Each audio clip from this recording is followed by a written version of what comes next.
graphing a line in slope-intercept form is probably, in my opinion at least, the easiest way to graph a line. Slope-intercept form means that y is by itself, and then we have mx plus b. The m stands for the slope, so our coefficient of x will always be the slope, the rise over run of the line.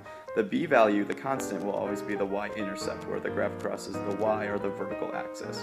So let's take a look at how to graph these by hand, and then I'll show you how to enter these in your graphing calculators as well, if you'd like to check your solutions that way. So down here we have two lines. The first line is already solved for y. It's in slope-intercept form, meaning I can look at this and tell that the 2 is going to be the slope. And if it helps you, let's write that as 2 over 1 so we can see the rise over the run. And then the y-intercept is going to be -1 where it crosses the y-axis. Well, here's the trick that I use to remember. Since slope stands for m and y-intercept stands for b, which really make no sense, here's what I tell people. The b really is for begin. So it tells you where your graph is going to begin from. So on the y-axis, count down 1 and put a point. That's where your your line begins from. The m for slope, I tell people, really stands for move.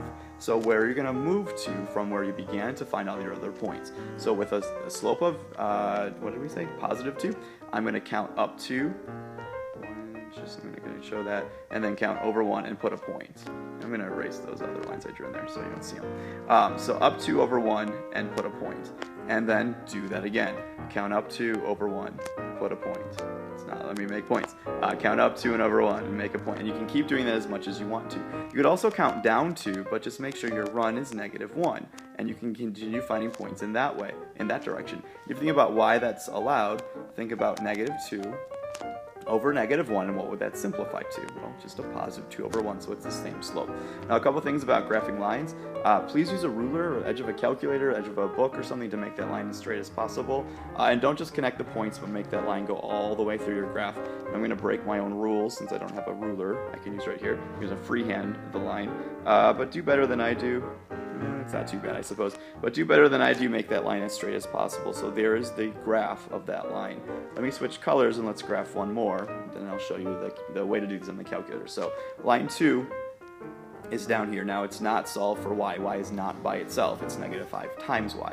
So first step is I need to get this in slope-intercept form by dividing both sides by -5. That gets me an equation of y equals, I'm going to do the negative sign on top, although the negative sign can really be anywhere in the fraction, top or bottom, or in the middle, as long as only one of those numbers is negative. I'm going to put the x on the side so I can see the slope.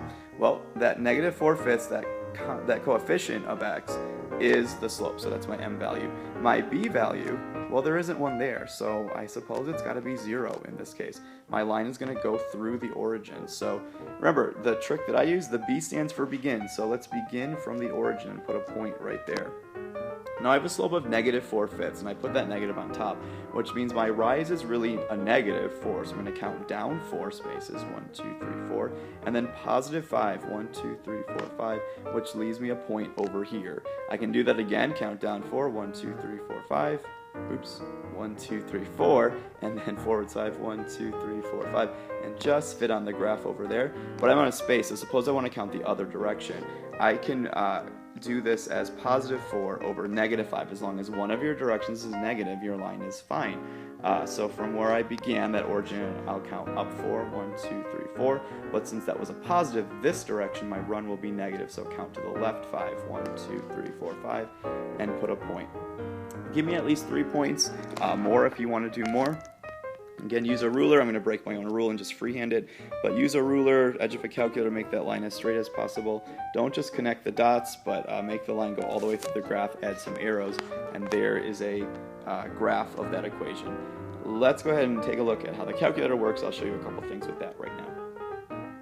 Let's take a look at how to use our graphing calculator to graph those lines we just looked at. So from your home screen, what we want to do is find the y equals key. So it's up here in the upper left. So press y equals, and you should see this screen pop up.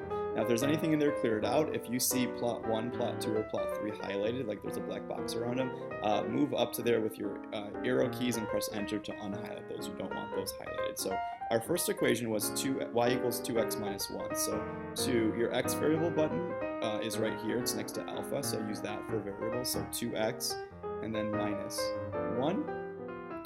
Before I hit graph, one thing I want to show you too, press the zoom button. The zoom button will sort of set up the window, which is what we see on the graph, like how much we see. And a good way to start is with zoom 6. So either arrow down to 6 or just press 6.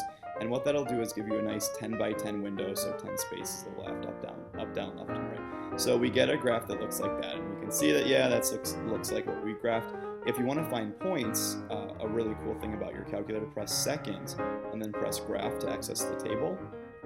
And what you'll see is if you scroll up and down, all the points you're going to want to ever see on that line. So a great way to check if you graphed your line right or plot points, or when things get more complicated, like things that aren't lines, we can look in the table to see these as well. Okay, let's go ahead and graph the second line as well, just to see that. I'll leave the first one in, I suppose. I'm going to go down to y2 and enter in. Now notice we can't type in the original.